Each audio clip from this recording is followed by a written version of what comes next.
Hello dear listeners, TW here. Join me as I traverse a century of horror cinema, one flick at a time.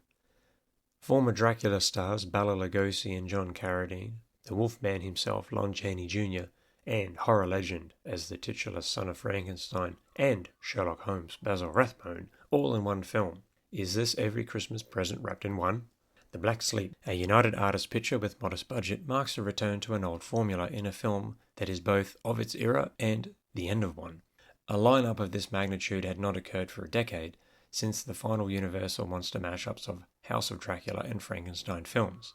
Sadly, this film lacks the vitality of the predecessors.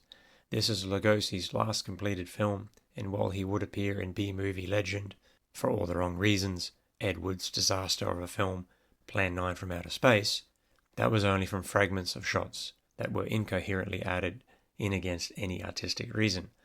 Lugosi is visibly ill and given no lines. Chaney, now well in the throes of alcoholism, is likewise muted and given a heavy role beneath his prior station.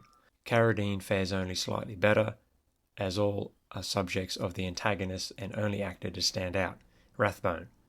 He is in full flight and chews effectively each scene. Our hero, Dr. Gordon Ramsay, Herbert Rudley, is saved from execution by Rathbone by being placed in a black sleep, a Romeo and Juliet style escape that forces him to assist Rathbone as payment in his experiments in his isolated lab/prison/estate. Rudley begins to learn of nefarious goings-on and tries to stop his hosts. The aforementioned horror legends are either assisting or obstacles in the young doctor's way. The film is paced well and the writing is adequate for a relatively light plot, while the direction is sufficient whilst unremarkable.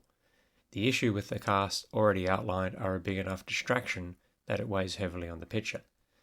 The addition of such curiosities as large and bald Tor Johnson, who also features in Ed Wood's slop, do little to improve things.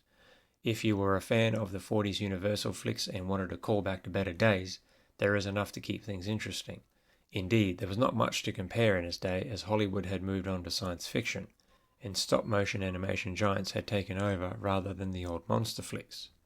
While these older monster films would return thanks to British company Hammer by the end of the decade, The Black Sleep was filling the void and did well on its initial release and subsequent re-release in the early 60s. While the sad demise of the once great legends detracts heavily from the film, Rathbone carries the weight of expectations admirably on his slight shoulders. To watch one film straight out of the 40s suddenly come alive again in the 50s, you can do no better. It doesn't stand up to the classics of the past, but The Black Sleep is a must for fans of this era and genre.